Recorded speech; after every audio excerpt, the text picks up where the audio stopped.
कुंवर साहब, हाँ पिताजी। आप ये चलचित्र क्यों देख रहे हैं?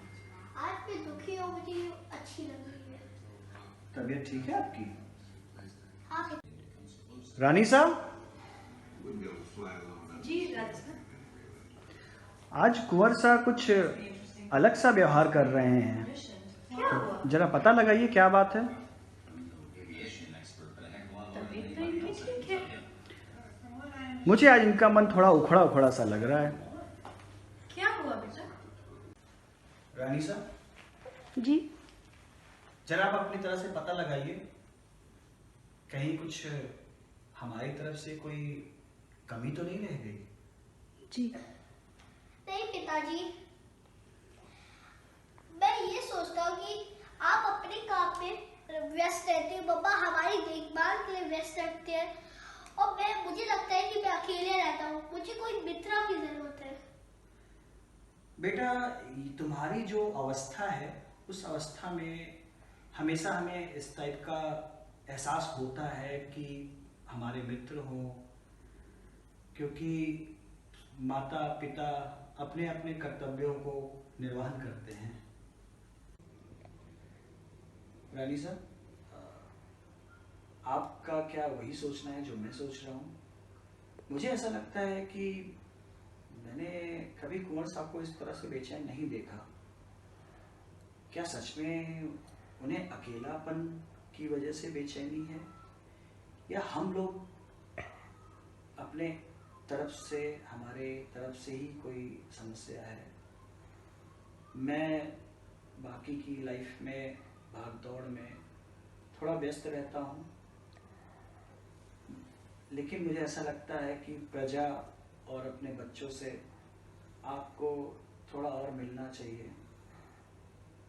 मैं जानना चाहता हूँ कि वो क्या सोच रहे हैं। देखिए राजा साहब, आप इतना परेशान न हो।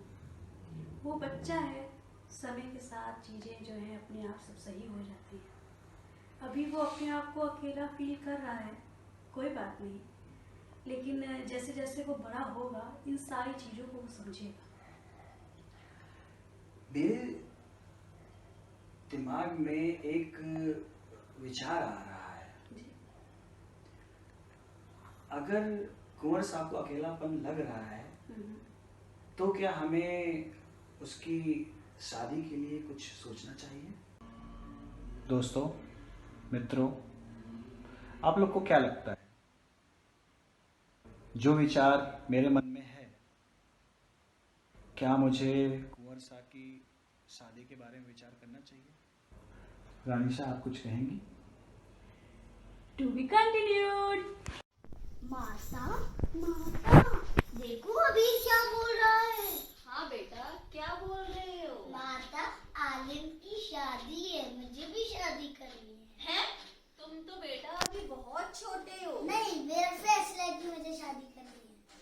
सुनो सुनो, मुझे आपसे एक बात करनी है हमारे अबीर की।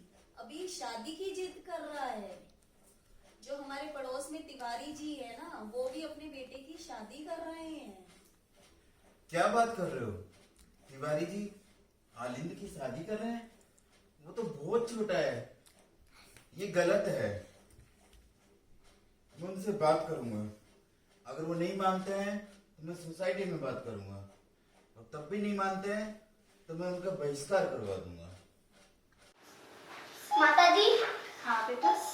मैं अपने पिताजी की बात से सहमत नहीं हूँ।